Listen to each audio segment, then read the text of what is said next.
Welcome back, Anchor Leg listeners, to another episode of the Anchor Leg podcast. I'm your host, Peter Meng, joined by my co-host. Josh Hernandez here with two very special guests. If you guys want to introduce yourselves. Hello, my name is Emmett Adams, I'm Eric Lundgren. and we are two juniors on the Tough Swim and Dive team. Yeah, well, thank you for joining us today. You want to tell listeners a brief rundown of your journey in swimming and what led you to Division III in Tufts? Yeah, I've been swimming for a very long time. And basically I wanted sort of a program where, I was able to swim, but also pursue music, which I'm really passionate about. One of my two majors I do here. And Tufts ended up being the bill that fit, I guess. Yeah, for me, I grew up in Virginia and summer swim is a huge program there. And so that was my first introduction to it. And I really hated it at first, but it was just something to do in the summer. So I stuck with it for a while. And I didn't actually know that I was going to swim in college until around junior year. But things were with recruiting were a little messy with COVID. But I ended up deciding that I wanted to get a nice academic and athletic balance. So I Tufts seemed like the best fit for me, and I've enjoyed it so far. So it's been pretty great. Awesome. So I guess just to kind of get things started, you both swam at this past year's NCAA championships a few weeks ago. So, you both performed very well, finishing top eight respectively for both of you. Why don't you tell us a little bit about your meet rundown, what you thought about your swims, the outcome, how your team did, just some general thoughts on the meet.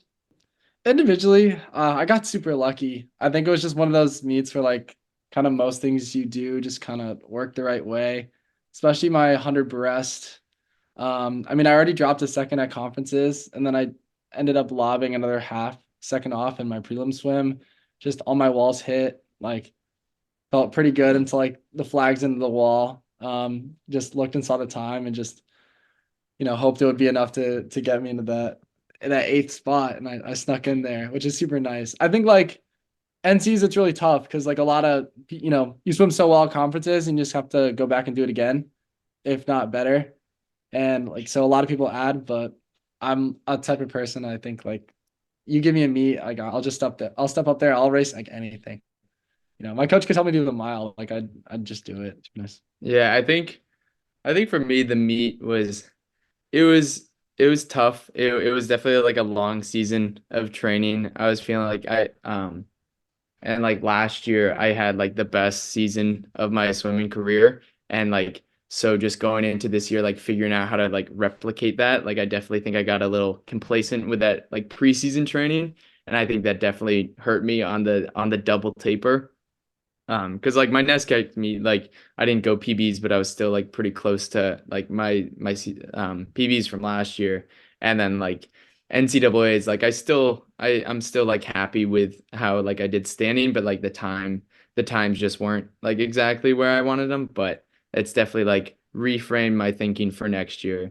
So I'm excited to get working again. Yeah, I'm really Yeah. glad you mentioned that double taper actually, because Yeah. my experience was the same thing. I went to our conference meet UA, and I did pretty well, and then I come back and I have to start training again, ramp it back up, and then there's only about 1 week of real training, and then we have to taper again, and it's just yeah, I was not able to juggle that very well personally. I feel like I went to NCAA's, and my mile kind of suffered from that because I swam it, and I didn't have that endurance to really finish the race. So I'm glad you mentioned that. That's definitely something we need to juggle with our conference meets and NCAA's being so close together.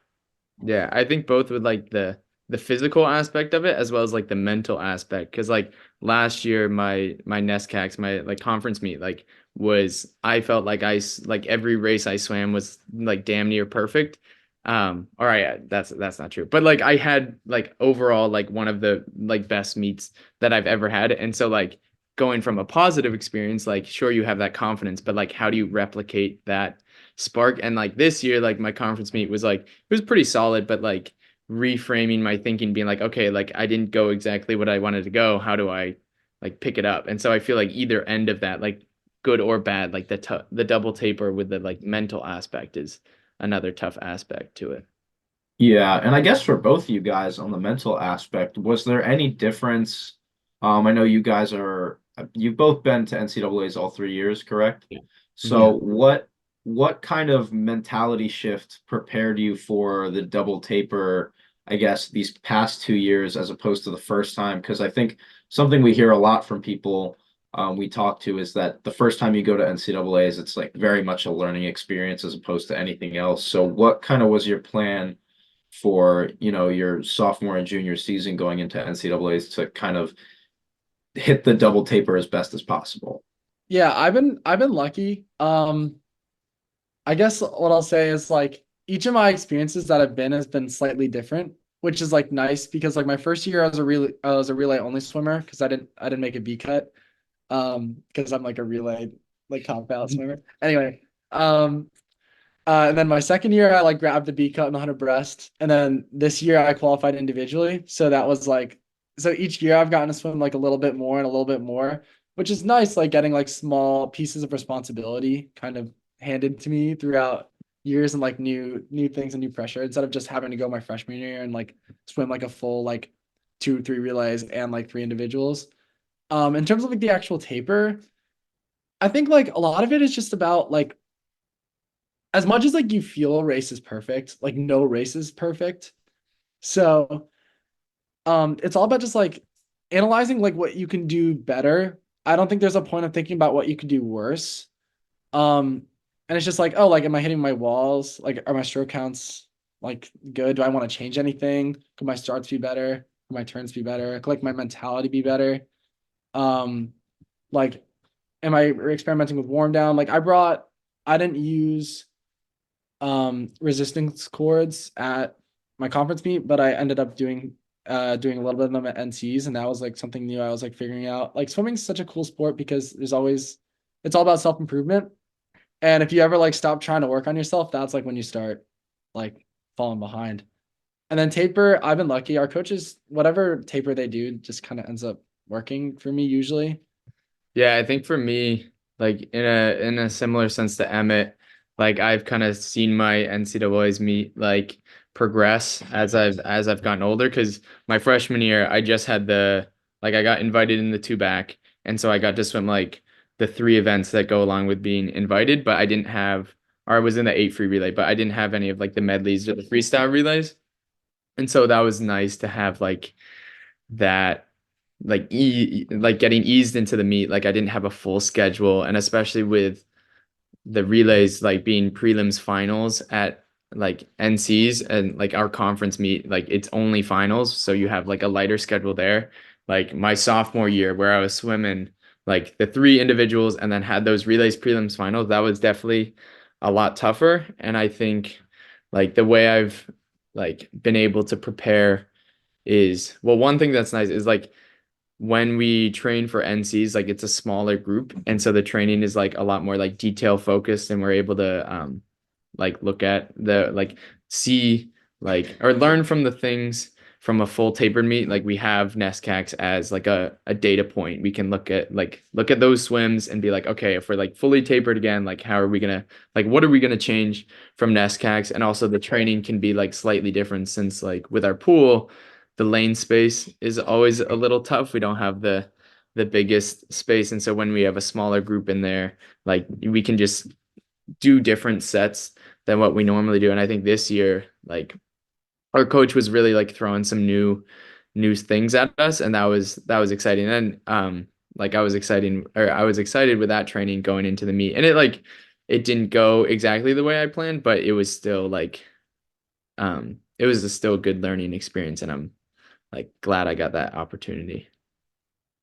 Yeah. Well, I mean, yeah, absolutely. I feel like we had the same thing because, the NCAA group is obviously, going to be a lot smaller. It's a very difficult meet to qualify. I mean, congratulations to both of you for making it there all 3 years. I mean, that's a huge, phenomenal feat. Um, but speaking of training, right? We're currently in the off season, so we no longer have our coaches to, host practices. So what's your training looking like now? Oh no. I'm still currently taking time off. I'm like a person where like I need, first of all, I can't like swim by myself. Like or lift by myself. Like I need people with me to like have a productive practice or lift. But I'm also a person like when I go back, like I go back. I don't like go back and like do like 3 or 4 practice a week. Like when I start swimming again, like I'll be doing like 5 days a week, like and at least 3 lifts. And then over the summer, we'll be training with Harvard, and that'll be like, whole morning thing. So I don't want to go back too soon or when I'm not feeling motivated. And then, I don't see the point of doing practices where I'm not like feeling good, excited to throw down. Like that's just pointless. Mhm. But I guess in what I've actually been doing, we have a basketball tournament coming up, class basketball tournament. So training hard for that. Yeah, playing lots of And spike playing lots ball. of spike ball. For Yeah. sure. Yeah, for me, I think the biggest thing I could have improved upon for this season was definitely the weight training. I think I was like when I was there, I was putting in the work, but I had like a bunch of these Friday classes, so it like forced me to miss like one of our team lifts both the fall and spring semester. And I just similar to Emmett, like I like to have a group of people around me like to motivate me, and so it was hard getting in those extra hours like outside of the team like lifts. So I've been getting in the gym doing like weight training. I haven't gotten in the pool yet though. So I think I'm saving that for when I'm similar to Emmett, like when I'm ready to like really get in the pool and like get some like better training in.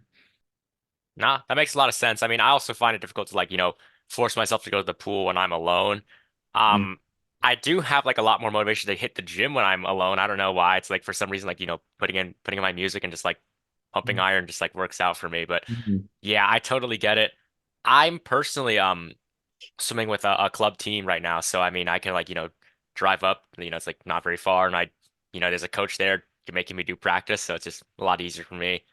But I totally get it. Like if I wasn't feeling like 100% ready to go back to swim, like I wouldn't want to do it either, right? I don't think there's any point of going to a practice where you don't give it 100%. Yeah. And I think it's also different, like, versus like I swim like 100 breast versus like you're swimming the mile. Like, if you like take like a month to like just chill out, like that could, I mean, it could be a lot harder to get back into mile swimming shape than it is like a 50 breast and a 2 medley relay. Yeah, Yeah. I mean, just like a too long of a taper, I mean, already threw me off. So, Yeah. yeah, you hit the Yeah. nail on the head there. That's something Griffin and I have actually talked about a little bit recently is that like with the weird D3 dead period, I think it kind of is conducive to this like flat line we've hit in progression with events like the 400 IM and the mile and the 1,000, where because we don't like build upon these, like people don't build upon their aerobic base in the off season, it's like so much harder to like you're even fighting to maintain, the aerobic swimming speed you have, and it just makes it that much harder when you don't have team mandated practices, in the off season. So I don't know if you guys ever think about that, but that was just like a swim nerd tangent. Mhm. Yeah, no, that makes sense. I agree. My 2 breasts is gone. So bad. Also, because I thought my coach was, well, I don't know. I like started trying to switch to the 100 free for conferences this year, and it didn't really work out on an individual level, but also it resulted in I ended up swimming the 2 breast at end season. It was horrific.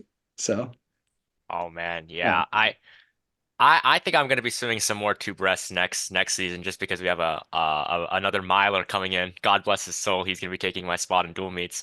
But now I'm unshackled and I can go do some other events. So Uh-huh.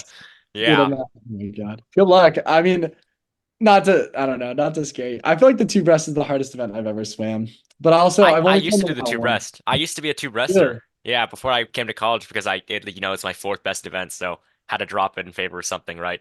I've only swam it once. I got a nice like 230 somewhere deep in the swim cloud. Yeah, it's tough. It's really tough because like like for me, like the two breasts is like so much of like I need to count my strokes kind of event. Like normally, like if I'm doing like backstroke, butterfly, freestyle, you kind of just like spam and you can like call it a day. But for breaststroke, like I don't know why, but for me, like if I take over a certain amount of strokes per lap, like I'm like, oh crap, like this is not good anymore. Like I can swim my heart out and I know I'm gonna hit that wall and I'm looking at the time and it's gonna be something slower than I should be going. No, yeah, I totally agree. I mean, oh my God. It was tough. It was Did the you? two bros was Yeah. tough watching. I think at the final day of NCs, I split my 2 breast. It was 26-1, 31, 33, 35. Um, Yeah, I think I don't know, I placed higher in the 100 fly, so I mean that's something. Look, see, like yeah, like it sounds rough, but if you do the 200 breaststroke enough, you'll realize like that's like not even that bad. Yeah, Like you look at most people's two breaststrokes, like my two breasts, same thing. Like my last 50 is always the slowest one. Like contrary to other strokes, like breaststroke, I feel like it's just the easiest to have the slowest last 50. definitely. But Because I feel like the harder you try, the worse it gets. You just gotta like, or I don't know. I don't know. I think like, hmm, I don't know. Whenever people tell me like or ask me about like how to not spin, like for sprint breaststroke especially, I just tell them that like you can't like try hard like internally. You have to like engage your muscles to like the max instead. I don't know if that makes any no, sense. that makes complete and total sense. And I think I'd argue that it's like more prevalent in the IM. Because in Mhm. the IM, like you're already tired. So I feel like for me in my experience, because like my breaststroke expertise is obviously exclusive to the IM, but I feel like that's like the easiest part for me to spin out, especially if someone's like chasing me in the breaststroke in the IM. Like it's so easy to like panic and then up that stroke rate and then Yeah, that bam, you lose all your water. Yeah, I mean, I don't know. I think that I suck at breaststroke. So I makes guess I know you kind of touched on this earlier, but what are some of your guys' interests, or are you guys in any clubs at Tufts outside of swimming? Anything like that? Do you want to start?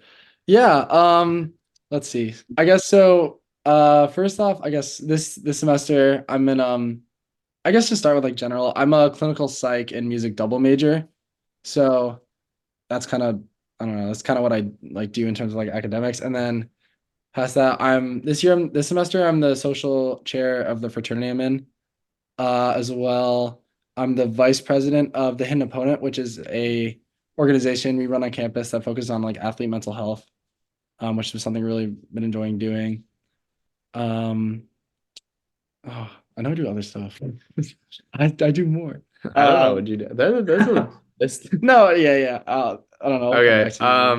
Yeah, so I'm an environmental engineer, so I have like a lot of interest in like sustainability and that kind of stuff. So I'm not one this year just because workload, but last year I was an eco rep on campus, and essentially they were like their whole goal is like bridging the gap between like the student body and like everything sustainability. So we just like hold a bunch of events through that. And now the program has like it's transitioned to be more like institutional sustainability. But I'm not a part of that anymore. I'm one of the like civic life ambassadors for the team. So essentially what that is we're just planning and like trying to rally the team to participate in different like community service events, and that's been like pretty valuable. And then this upcoming year I'm going to be an engineering ambassador for like the environmental engineering program. So essentially I'll just be like connecting with like all the incoming freshmen and just like helping them with questions about engineering because there are definitely lots to have, and it's stressful as a first year trying to figure out like your schedule and everything like that. So I'll be helping some of the incoming students with that. Yeah, well, you can talk engineering with Josh, right? Yeah, I am a civil engineer, Oh, so really? Yeah. I'm the environmental side. Are they a combined like because at Tufts it's like CEE, so civil yeah, environment. yeah, it's the Oh, same. yeah. So I'm pre-architecture, but Oh, we yeah. have yeah, we I know some environmental people, and we all have to take the classes, so Yeah, we share a lot with the civies. Yeah, it's more chemistry than I realized. I was initially like coming into or my freshman year, I was like planning on doing like bio and environmental studies, and then transferred over to engineering. And I was like, well, I like the environment, and like I'm transferring to engineering, might as well do environmental engineering. But there's a solid bit of chemistry in there, and I'm not the biggest chemistry fan, but I still like it. I think if I did it again, I would definitely pick it over. yeah. I struggled through those like weed out chemistry classes, Yeah. but Oh my some of God. the mechies on our team like to make fun of me, and the other civil engineer guy. They call us like the business major engineers because it's like the Really? easiest one. But I Interesting. kind of think they're right. Our classes are a little bit easier, at Yeah, least here. ours I don't know how it is there, but we I mean, we're definitely like the towards the bottom, but we're not last. I would give that to human factors, respectfully. But I I mean, don't know how it look. is that how it is where Look, you you made it out of the chemistry weeder courses, so you're already one step above me. yeah. I'm one of the guys who got weeded out. Um, Uh but Emmett, to go back to you, you mentioned you were a music major, right? Yeah. Yeah. How many instruments do you play? Oh, let's see. I can play the electric and the double bass. So like I play organ or not this semester, but previous semesters I played in our school symphony. Um, and I can like kind of play the ukulele. But oh, I feel like I I just like I sort of just play one really well. I don't play like a lot. No, that's all just like wildly impressive to me because I know next to nothing about music. So and whenever someone's like, "Oh, I can play an instrument," like my originally I would think like, "Oh yeah, like you can play an instrument, like you specialize in one." But then I realized like people who play instruments can typically play like more than one, and that's like to me who doesn't know anything about it is like kind of mind-boggling. Yeah, it's crazy because swimming, or sorry, music, just like swimming, is kind of like there's always another level. Like you look above you and it's like you think like you're okay, or like you think you're like not good at all. But like there's levels and levels and levels of music. Like there's always gonna be someone who's like younger and better than you. Um, and like music is also kind of just like it's like literally a language. Like I think people say that, but like just like how I was like really unable to pick up Spanish and like do in like a you know like I'm not good at Spanish. Like it's just like the same way that you might not be good at music. It's just like, oh well. Not that I, like, it's not worth trying, but I don't Yeah, know. I've just never learned, right? I mean, if I when I retire from swimming, like maybe I'll pick up like a guitar or something. I don't know. Like who knows what I'm gonna do after swimming with all the extra time I'll have. You can But borrow mine, Peter. yeah. Here's my question. This is a little bit off topic from swimming. Back to music, right? How do you like determine if someone's like better at playing an instrument? Like what separates like someone who like just picked up a guitar? Besides the fact that I'm gonna like mess up notes here and there, like what separates like an intermediate musician from like an expert? I think a lot of it is like it's like musicality. It's also like what ensemble you're playing in. So like, if we're looking at like let's take a symphony, I guess, because like that's like more what I'm used to. Um, like it's your ability to like mesh with the piece you're playing and with the ensemble as a whole. It's a like especially as a bass player, like your job is not to like really be heard explicitly. It's to like help the sound, gain like the part like you add something to the sound as a whole of the ensemble you're playing in. That's like really important.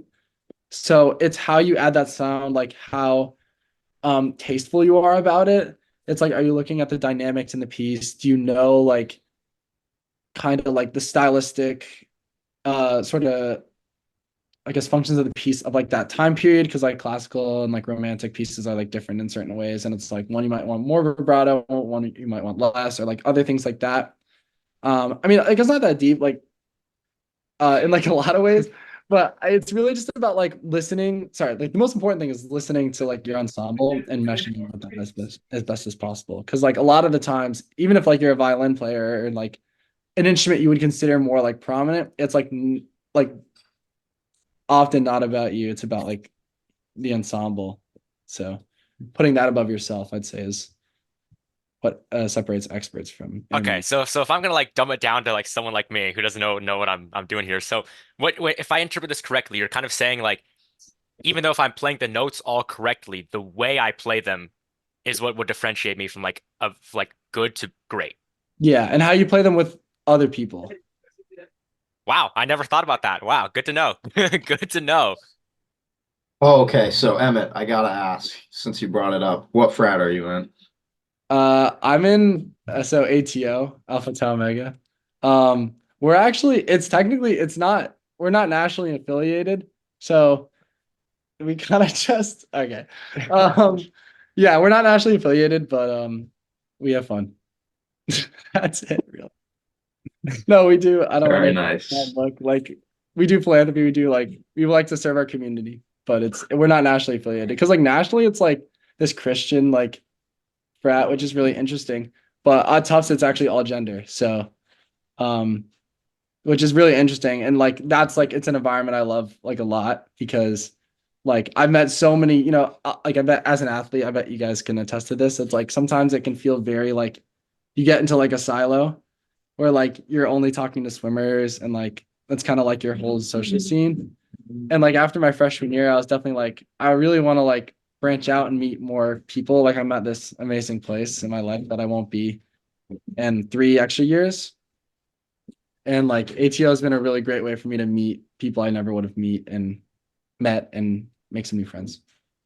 Yeah, that's my number one advice to like all the high school students looking at college, to all the Anchor Like listeners who are looking into colleges, regardless if you're going to Division One, two, or three, no matter what, when you got on campus, try and make friends that are outside of swim. It's great, having swim friends. Like all my swim friends, Josh, Griffin, Jaden, John as well. They're all my brothers, right? But you have to find some friends outside of swim because you can't just be spending time around the same people all the time. You're coming to college to step out of your comfort zone, meet new people. So go ahead and do that, right? Yeah, absolutely. Could not agree with that more. So I guess to kind of build off that question, I know you guys mentioned a lot of the activities you do around campus, helping other students and people in your community. So what do you guys want your legacy at Tufts to be outside of the pool? Are there any sort of specific memories or moments that come to mind when you think about, yourself, what you're leaving behind at Tufts, regardless of whatever you put up on your school record board? Mhm. I guess like in an overall context, I want to make some, at least before I go, I have 1 more year. I want to make some lasting um like changes for how like not how mental health is treated, but like the options that student athletes have to deal with mental health on this campus. Like we do, like I wouldn't say our school does a bad job. We have like a CMHS, which is like free or temporarily free. Like you can like basically like do therapy for like I guess like you get some sessions that are free. But it's not perfect, and I think there should be more. I'd like to provide an opportunity for a program that's more athlete specific because we deal with a lot of like struggles that aren't really generalizable to the student population as a whole. And then swim team, like I just like I want everyone to work really hard, like all the time. Like, that actually made no sense. I like can't even like I don't know. I just want like nah. All of the thoughts have left my head about swimming. But I No, just I'm on you on that one actually, because if you asked me like what I want my legacy to look like at Case Western, I'd look at you like, right, because I'm here mostly like for myself. Like I want to come to like, Case and like, better myself at swimming, better myself academically, um that's what I'm here to do, right? I'm here to like work on myself, and I think anything I leave behind it in my goal of working on myself is my legacy at Case, right? I think my legacy is not really going to be like remembered by everybody who's, you know, still like, who's going to be like for generations, right? That's not going to happen, right? Like even like records are going to get taken down, right? Like you look at the kids who are swimming club swimming nowadays, they're all really fast, right? Like we're gonna be gone. We're gonna be forgotten. So I think the impact I have on the people that I swim with, my coaches, my teammates, I feel like that's my legacy that I'll leave. And it's not going to be a Case. It's going to be wherever they go. yeah. Yeah, I would definitely agree with that, like from mine. And sort of like if you're able to positively impact like, I don't know, maybe like 10 people around you and then like uplift them and then like those 10 people like uplift their own 10 like set of people, like you can just have like a really powerful kind of like trickle down effect where you're like your name doesn't have to be like known, but lots of people will benefit like just because of that. And so I think my my legacy, or I guess like my personal legacy, since it wouldn't be something that would be like attached to my name, is just like, I don't know, trying to like lead by example and help the people like closest to me so that they can like help their own circle of people and just like, I don't know, yeah, just help everyone out. And I want that Yeah, vision out there. less specific than Emmett's, but I want that banner up there. I want to. I want the conference The championship banner NESCAC going off. NESCAC chip. I want that up Yeah. there. Yeah. Well, I think we have some people on the swim team who do a lot with the hidden opponent on our campus. And, I think we had like I think it was our Rochester dual meet was like the hidden opponent like sponsored event, and they had some announcements, and it was like advertised on campus. And I have to give props to Sean and Abby on our team who do a ton, making athlete mental health like very talked about on campus. We see a lot of stuff on social media from the hidden opponent, and like I'm a very big fan of it. I think it's great. I think it's something that definitely does not get talked about enough. Yeah. So as we start getting to the end of this episode here, we always want to give you your platform here to where you can like shout out anybody you want to talk about, your teammates, coaches, friends and family, whoever you think, deserves it. I don't know, I'd like to shout out this guy. Oh, I'd say he's one of the hardest workers on our team, and like after each practice, like this is just like to give an example. Like one of the things he's been working on is his starts, and like every single practice, like he'll spend like an extra like 15 to like 20, even 30 minutes just like grinding out his starts, and like there's nothing he wants more than to like have this team be successful. And it's just had like, I don't know, it's just had like a great impact on like me and like everyone else on the team. So yeah, it's not someone outside of the call, but I'll give you props. yeah. I'll give it. I mean, I have to give you props now, but I would have given you props anyway. Um, I mean, Eric's just like someone who always just does the right thing. Like I've never seen like such a pure racer, pure practicer. Like there obviously there are times where we all like feel terrible in practice, but like if you look at Eric swim, like you never see it because like he always just looks like so effortless and like graceful in the water. And then I'd also like to give a quick shout out to I guess a quick shout out to Darian Johnson. Um, he's just the best. Awesome guy. Like he swims breaststroke as well. And he's just like such a great training partner for sure. And an anti shout out to our pool. Our pool sucks. Yeah, we need a new one. We need Like a new pool actually so ASAP. bad. It's 6 lanes and it has walls. Like so the lanes on the ends are not like very usable. This is Yeah. the It Sounds like would- they're swimming in like we have like a small pool that we sometimes use for meet warm up. It's like our old pool when the school was originally built, and it's like that like 6 lanes, like the walls on the sides. It's awful. Like I'm so Mhm. sorry. Yeah, our pool was built in, I think it was like 47? 1940 something. It was the first Tufts building built like immediately after like World War II or something crazy like that. Yeah, and it's unchanged. Like Yeah, I've seen no, photos, it's like the same pool. It's ridiculous. We could go like actually on and on about the Yeah, pool for it's so oh my long.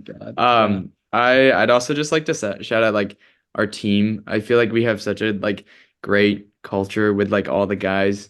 Um, like the seniors are like close friends with the freshmen. Like there are no lines or like any sort of divide between any of the classes. Like I think we all just like get along really well as a group, and it's just like such a great environment and like a good group of friends to be a part of, and then also just like great training partners as well. Like we all lift each other up. So it's a good place to be. Yeah, the good team culture is always the best part of swimming, in my opinion. Mhm. I think we have like these massive junior and sophomore classes on our team. And I guess from my understanding is when I guess Peter can attest to this because it was his freshman year this started, our whole team dynamic just like completely shifted. And I think like this year, hopefully I'm not like incorrect in speaking for everybody on the men's team here, but like I've had more fun swimming with like these guys than I've ever had in my life. Like there's nothing better than like our team dynamic. And like I think that's the most important part of college swimming. And I think that's like I think it's conducive to D3 swimming. I think it's like a very uniquely D3 swimming thing that we have. Mhm. I think like bottom line is that sports teams just tend to have like this kind of dynamic because I feel like you bond closest with people when you go through hardships together. And what's harder than, waking up at 6 a.m. in the morning and going to practice, right? So that's my 2 cents, but um it's just great to see that, all these Division 3 teams all have like such a similar train of thought, and it's beautiful, right? It's a beautiful thing. Um, so is there anything else you wanted to add on before we wrap this one up? I don't know, Josh, you were saying something about like the transition that your team has been going through. Like I think our team has like we've been slowly like building upon past years, and we're just like our team culture has like gone from like, yeah, we're like a D3 program, like we're like at like we're here for, I don't know, to like have fun and swim. But now like I think we're getting to the point where we want to win, and like we want to go fast, and we're like trying to like we're gonna be seniors next year, and like we've had, I don't know, like countless conversations about it, like about talking like what needs to happen with like the coaching, the training, like all of that to like get everyone in a position to like go fast. Because I think like we've had a few years where like we think we're like so close, and then like at the end of the season it kind of like falls flat. And I think we're just tired of it, and so we just want to have that impact on the team and like just rally everyone so we can like everyone can, like I just want everyone to drop time. I want us all to go so fast. Yeah. I'm glad you mentioned Yeah, that because definitely. yeah, I'm glad you mentioned that because I feel like, like yeah, we're Division 3, but I think the competitiveness that we have is like no less than any other division, right? I Mhm. mean, and even so, like I think we need to like rid the idea of like, oh, we're just a D3 program. Like even Derek Moss comes in, we spoke to him the other day, and he goes, yeah, I was like very surprised. Like D3 is like very, very fast. Like there are a lot of people here who contend, right? I mean, like, there's so many people you look at him, you go like, hey, like you could totally transfer to Division 1 program right now if you wanted to. I mean, like Frank Applebaum's going to Cal, right? I mean, there's a lot of talent in Division 3. I think, there is a lot. There's just so much competitiveness. Everyone just wants to win just as much as everyone else, right? And that's the reality of D3 swim. Yeah, it's been exciting. Like it's been an exciting past few years. I feel like as a whole, like the entire like just conference of D3 has gotten like so much faster. Like just watching some of the times that people put up at that meet is it's crazy. Yeah. So I guess if does that wrap it up for you guys? Yeah. So. All right. So Emmett, Eric, thanks a lot for coming on. It was great talking to you guys, and Anchor Leg listeners, thanks for listening, and we're signing off. So see ya.